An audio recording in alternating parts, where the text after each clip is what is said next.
Hey guys, welcome back to my channel. And the all new KTM RC200 and KTM RC125 have recently been launched in India, and right now in this video I'm going to be talking about the lesser displacement bike of the two. First of all, let's begin with the price, because that's what's causing the most outrage and controversy. By most controversy, I mean aside from the looks. The looks are the most controversial topic. After that is the price. So yes, the new RC125 is priced at 1.81 lakh rupees ex-showroom. So yes, that is a lot of money for a 125cc bike, and make no mistake, a lot of people won't even give this bike a second look if power or displacement for the certain amount of money is what they're looking for. Did I give the RC125 a second look when I was buying my bike? I mean, that was the last generation, but it was still pricey. No, I didn't give it a second look because that's not what I wanted. What I mean by that is that's not the sort of bike I wanted. That wasn't on my list of priorities, and in this video I'll explain what exactly I mean by that. But trust me when I say that this bike does have a target clientele. Baby RC has a 124.7cc motor which puts out 14.9 horsepower and 12 Newton meters of torque. The engine unit itself is the same as before, but this time it has a reworked engine map and a bigger airbox for a more crisp throttle response. Compared to the last generation RC125, this new model has a lighter frame, wheels and even brakes. The frame is actually a trellis frame with a bolt-on subframe, which results in a 1.5 kilogram drop as compared to the outgoing model, which also results in more riding stability. The new wheels have a bionic design, fewer spokes and open hubs. That means they save 3.4 kilograms of unsprung rotating mass as compared to the last generation, and you can also get better handling. Even the brakes are 960 grams lighter than before. Sticking to the topic of brakes, the front disc is now 20 millimeters larger than the outgoing RC125 for increased stopping power. The styling, of course, is all new. The popular twin projector headlights up front are now gone, and now there's a much larger halogen unit in the middle, flanked by the vertical DRLs and indicators. One more thing to keep in mind is that the international spec of the RC125 does get an LED headlight, but the one in India has to stick with a halogen. A lot of people aren't too happy with the new RC styling, and that was very much proven by the comment section in my previous RC390 video. Go check that out if you haven't yet. The side fairing has actually been redesigned with more than just aesthetic value in mind.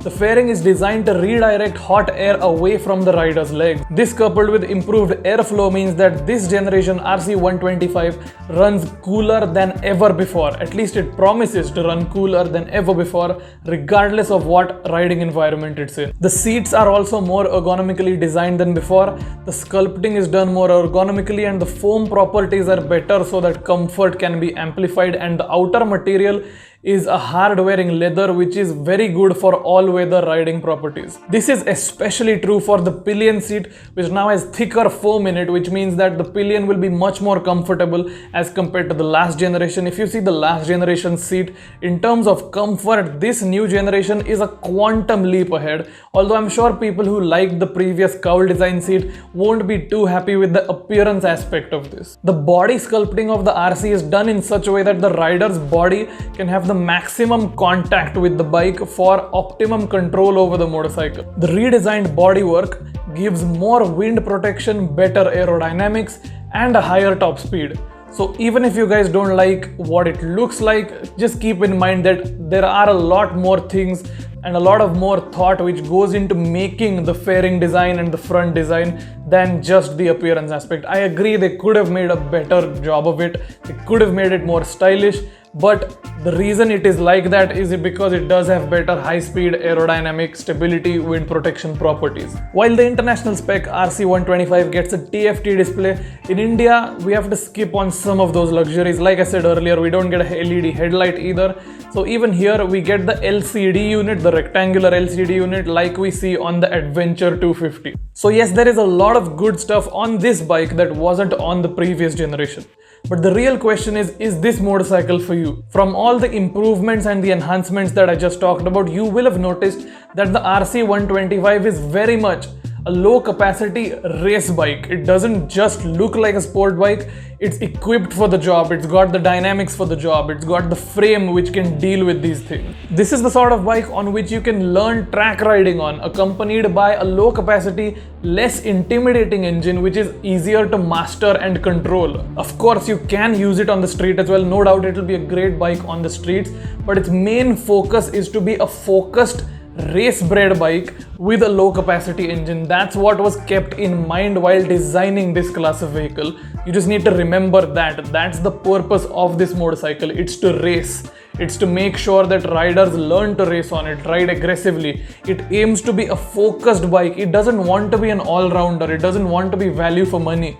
It wants to be a low capacity offering with focused dynamics. These race ready dynamics and enhancements are part of the reason why this bike is so expensive for a 125cc motorcycle. So yes, again, this bike isn't for everybody, but it has a clientele. It has buyers who are willing to spend that much on a low capacity bike because it's so focused, because it's track ready, because it's an aggressive machine with all the credentials of a much higher capacity bike, but with a friendly small capacity engine which is good to learn this style of riding on. So yes, you can get quite a lot of 125cc, 200cc bikes for a price which is much less than the 1,81,000 rupee ex-showroom RC125. But will those bikes be as focused, as track ready as the RC125? No, they won't. With the exception of the Yamaha R15, which is its closest competitor, these bikes go neck to neck.